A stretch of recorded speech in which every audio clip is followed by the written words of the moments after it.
Imagine a dark room filled with shelves of unsolved cases that may not have been looked at in years. Now imagine taking those cases off the shelf and bringing them into the light. The goal of this channel is to shed some new light on those dark cold cases on a state-by-state basis. Thus, welcome to Dark Cold State. Today's true crime cold cases are from the state of California. Our first cold case is the murder of Eleanor Nichols. The date was March 9th, 2008 at approximately 9 a.m., and the Sacramento Metro Fire Department responded to a call at the 7900 block of Archer Avenue in Fair Oaks, California. When they arrived, they found a home engulfed in flames. The police spoke with an elderly man who told them he had returned home from work and found his house on fire. He had entered the home and tried to rescue his wife, who he thought was still inside, but was overcome by smoke and had to leave. Firefighters entered the home, put out the fire, and they found a deceased elderly woman in the hallway that was later identified as 73-year-old Eleanor Nichols. The fire department arson investigators determined that the fire was suspicious and requested the sheriff's office investigate the incident. The coroner's office stated that Eleanor had been shot before the house was set on fire.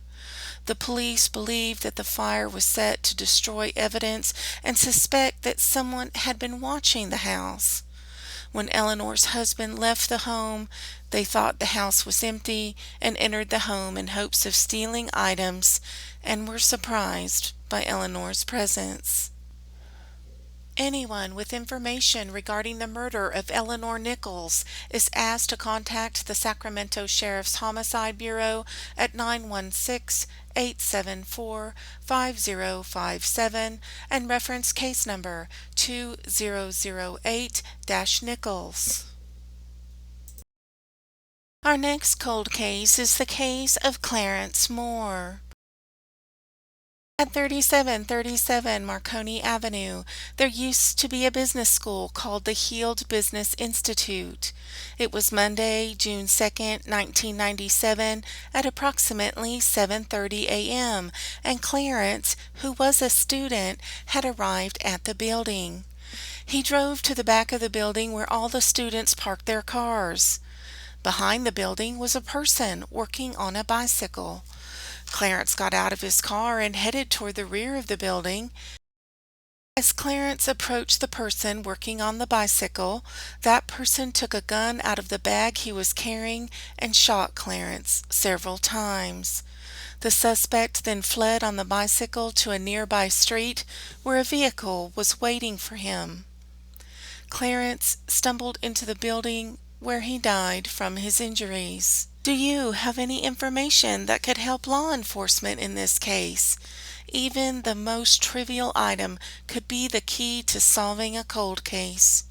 If you have any information on the homicide of Clarence Moore, please contact the Sacramento County Sheriff's Office at 916-874-5057 and reference case number 97-44779.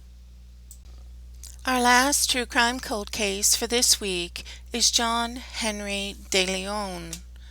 John was from Fresno, California, and he was originally reported missing by his family members on October 20th, 2014.